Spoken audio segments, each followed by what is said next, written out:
இன்னைக்கு வந்து CapCutல text overlay எப்படி பண்றது அப்படின்றத நம்ம இப்ப பார்க்கலாம்.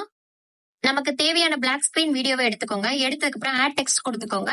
கொடுத்துட்டு நமக்கு தேவையான டெக்ஸ்ட்டை வந்து டைப் பண்ணுங்க. டைப் பண்ணிட்டு அது எந்த அளவுக்கு சைஸ் வேணுமோ அந்த சைஸ்க்கு எக்ஸ்பேண்ட் பண்ணிக்கோங்க. அந்த வீடியோ வந்து எக்ஸ்போர்ட் பண்ணிக்கோங்க. எக்ஸ்போர்ட் பண்ணதுக்கு அப்புறம் அந்த வீடியோவை மெயின் வீடியோவை இம்போர்ட் பண்ணிக்கோங்க. இம்போர்ட் பண்ணிட்டு அதுக்கப்புறம் வந்து நமக்கு தேவையான வீடியோ ஸ்டாக் வீடியோல இருந்து எடுத்துக்கோங்க. எடுத்துட்டு இந்த சப்ஸ்கிரைப் அப்படின்ற வீடியோ வந்து ஓவர்லேல வரணும். அதனால அந்த வீடியோ வந்து செலக்ட் பண்ணுங்க. செலக்ட் பண்ணிட்டு அதுக்கப்புறம் வந்து ஓவர்லே அப்படின்ற ஆப்ஷன் வந்து கீழே இருக்கும். அதை வந்து செலக்ட் பண்ணிக்கோங்க. ஓவர்லேவை கொண்டு போய் மெயின் வீடியோக்கு கீழே வச்சுக்கோங்க.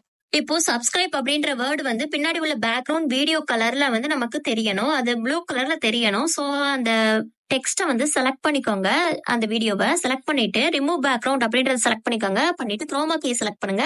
அதுல வந்து ஒயிட் கலரை பிக் பண்ணுங்க. பிக் பண்ணதுக்கு அப்புறம் இன்டென்சிட்டி அப்படின்னு இருக்கு, அதை செலக்ட் பண்ணிட்டு அதை 100% வச்சுக்கோங்க. அடுத்து ஷேடோ அப்படின்ற ஆப்ஷன் இருக்கும், அதை செலக்ட் பண்ணிக்கோங்க. அதை 100% வச்சுட்டு டிக் கொடுத்துக்கோங்க.